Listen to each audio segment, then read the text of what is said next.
Hey, how you guys doing? This is Tarnish here. I just wanted to go over some builds off the PTR. I heard that we were getting a Holy Shock um, buff, so our cooldown has gone down from 9 seconds to 7.5. Obviously, our haste still scales, so for the Shock It In build, so I want to go over possibly some things I want to see, and also the builds and how they work. So I was testing a lot, beating up on dummies, went out and killed some mobs. So I was a shotgun build. So this is what I would probably use in like raid. Mythic Plus would just be the Holy Prism change. Also, these two talents here and these talents here can go wherever. So for raid, this would be what I would take. If I have two tanks that need healing, I'm going to use Beacon of Faith. With the Holy Power generation, uh, it really just depends on your tanks, how much damage you're taking. If you have a good solid tank with one that maybe needs healing, so depending on how the tanks are and how much damage you're taking, you're either going to go one beacon or two beacons. Preferably one beacon. You want to prefer to have one beacon. One beacon's going to be better. Um, Glimmer, I think, is going to have a good output. I think it's still going to have good output. Uh, Crusaders might obviously Holy Prism for Mythic Plus. Oh, sorry. So for Raid, I think I'm going to use Judgment Light. This is where I think a lot of Paladins have differed from my opinion. The reason why I am going away from Holy Prism is for one major reason, and that is because the healing rotation gets messed up by Holy Prism. So as a Holy Paladin, with the current way it is, and even in Raid, this is going to be true. You're going to want to constantly be generating Holy Power. Holy Prism does not generate Holy Power. Holy Prism heals and it does damage, which is great for Mythic Plus. In Raid, you're going to want Judgment of Light. The reason why is it synergizes with the rest of your build and it continues you generating more Holy Power, which will overall increase your HPS even more. So if you take the 25 successful attacks and times it by 44, it's actually a decent amount of healing. And you're going to be able to reapply this pretty frequently. It is nerfed from what it used to be. It used to be like a lot more, but we used to overlap a lot, right? So we'd reapply it and it wouldn't be used all the time. So I think this is still a strong talent. I think it's going to be used in raid. Holy Prism for Mythic Plus for sure. And if you want to use it in raid, that's fine. Like you may end up using in the beginning of Shadowlands if your stats are really low and you're not able to maintain Judgment of Light, or well, I don't really think that's really going to be the case though. But it may just be because you have more downtime in your rotation. So your healing rotation might have so much downtime that you may have to use Holy Prism. But I'm going to be completely honest with you. If you're a good Holy Paladin and you're using your Holy Avenger and your Crusader at the right times, combined with your shocks, the amount of times you're going to want to actually have free time to use Holy Prism is going to be very, very low. You're probably going to be using Judgment of Light. So for raid Shockadin, we're going to go Judgment of Light for Mythic Plus Prism. And then these talents are all optional. I almost never use Rule of Law on a Mythic Plus. It's always going to be like typically Cavalier. So I like either drink and run faster and keep up, or Unbreakable Spirit, because a lot of times those immunities really help out with like a lot of like mechanics that would one shot you. So in the early beginning peak pushing, when we're all pushing the Mythic Plus in the very beginning to gear out in that normal gear, there might be times where the immunities might come in handy and you might need those more than mobility. So Unbreakable Spirit could be used in the very beginning pushing, and after that Cavalier, just to be quicker on the dungeons. Glimmer of Light is going to be probably used, or Beacon of Virtue Mythic Plus. So either one of those. I'll be honest, Glimmer of Light has a lot more, I think, potential for damage and for healing, so that's why I would go with that. I would go Crusader's Might, potentially Light's Hammer. Light's Hammer has a situation, so there's a dungeon that's very ad heavy, or you find yourself stacking up a lot. Light's Hammer actually isn't too bad, but just because of the Holy Power generation that we need, Crusader's Might synergizes with your Holy Shock way too much, and you need that Holy Power generation. You never know when you need to be gonna need to be able to throw out a Word of Glory. Word of Glory is very powerful, and you're gonna want to be pumping this out. Now for the caster. So for caster paladins, is it possible? So in raid, I am going to suggest Bestow Faith, Judgment of Light. For raid, Rule of Law for sure. These just depend on the fight. Holy Avenger, I'm going to maintain with that. And honestly, I'm going to stick to Avenging Crusade. However, for let's just say you don't want a DPS at all and you just want to stand there and heal, we'll go Sanctified Wrath and we'll go 2 beacons. So this is a traditional ranged holy power generating ranged healer for a holy paladin.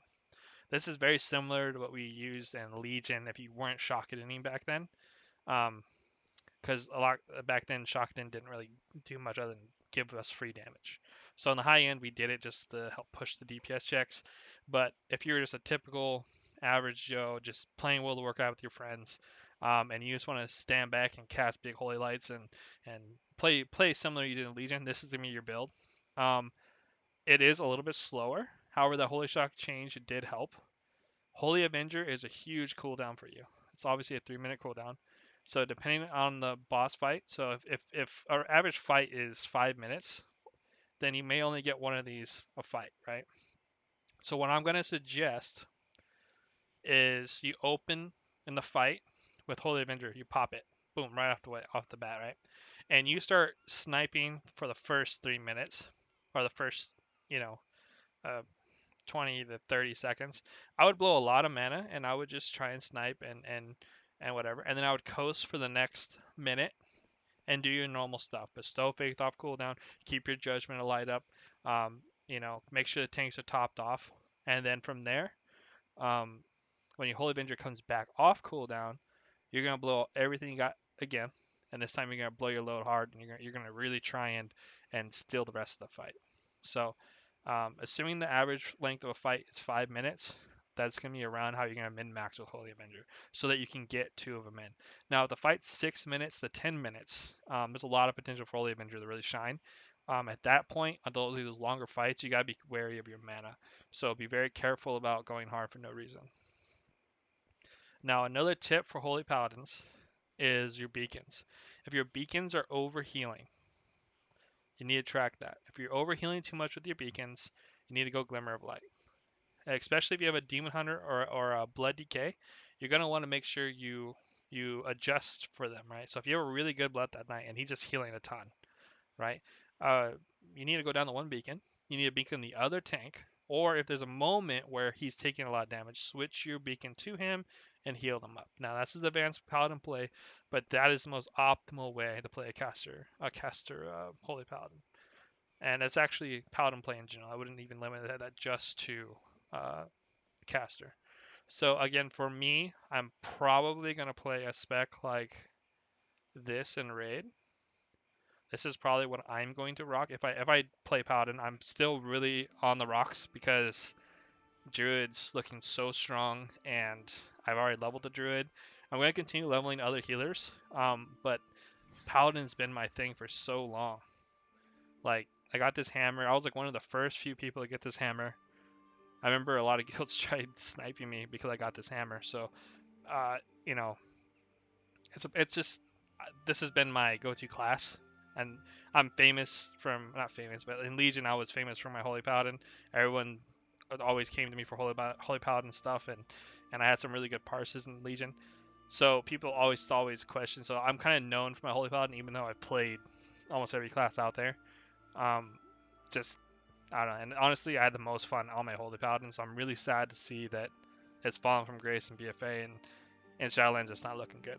So a little sad by that, but we'll see. There's still time. I want to go over the auras real quick. So we have Crusader, Devotion, and Retribution. I believe on beta we have Concentration, which is a good one, which is very nice.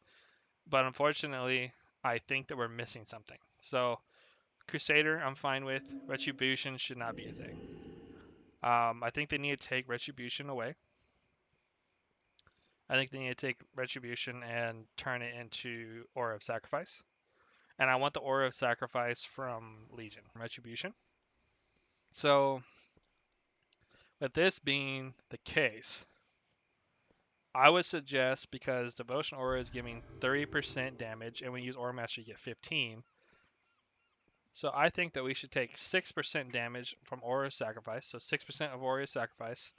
That would give us a pretty good amount of damage incoming, but not too much, and I think we'd be able to maintain it. It'd give us a big enough con where we have to be careful about using it on specific fights, but at the same time, we would be able to have a powerful raid cooldown, which would get our HP at such a big bump that we'd be competitive with the rest of the raid healers. And that give us a really strong cooldown to again put it in a situation where there's the highest damage output. So if we did that, we had the Aura Sacrifice from Legion, where we put in the biggest damage output, had the biggest raid cooldown in the game, with obviously a lot of special care. We got to watch ourselves, right? Because we're taking all that extra damage. I think it gives us another tool to use. So it gives us Concentration Aura, Aura of Sacrifice, which actually is a big healing cooldown, and Devotion Aura. And that gives us 3 tools to use. And we also have Crusader Aura, which is a cool niche thing for having paladins in your raid group. I think those are really the best ways, and give us 3 solid auras to use instead of what we have here. If I had to change, if I could change anything, also Holy Prism. If I could make this Holy Radiance from Cataclysm. I don't know if you guys remember that, but in Cataclysm, all paladins had this Holy Radiance spell. It did obviously the most in Holy, but all specs were able to use it. But if we could put that in over Holy Prism, I think that would give Holy or Judgment of Light a big run for its money. It'd be a spell that we would have to cast, one, so we'd have to make sure we use it correctly. But two, if there's a situation where we don't need burst healing, we need AoE healing, it would give us a spell that could kind of do it. It wouldn't be do it. Hopefully they tune it so it's not super powerful like it was in Cataclysm, but it was strong enough to where we had an AoE heal that we could use. So that if there was a situation where we needed just Light of Dawn and Holy Radiance spam off cooldown, that would be cool to be able to do that. It just would be better than Holy Prism. Holy Prism has a lot of cons to it. I know when I used it in Legion, it went through walls sometimes. It pulled extra packs on accident. It had some weird things going on with it. I'm sure they probably fixed it by now, but it just has a bad taste in my mouth from using it. And then two, right now the current system, if I'm gonna break my healing rotation, because there's really no good time to hit Holy Prism, because even if you are in a lull in raid, let's say you're in raid, you're ahead. Like 9 times out of 10, I'd probably be ahead. I'd have Holy Power waiting for some damage to go out, and then I'd use that to heal up a target. So I'm not going to just spam Holy Prism. I'm going to be using Crusader Strikes, even when I'm ahead, because I want to make sure I have Holy Power saved up for the damage that's coming out. All good healers are preparatory. So we're trying to prepare for the damage before it comes out. So spamming Holy Prism just doesn't work. It doesn't work. It doesn't heal enough to where you can be like, oh, don't worry guys, I got Holy Prism. It's not like that at all.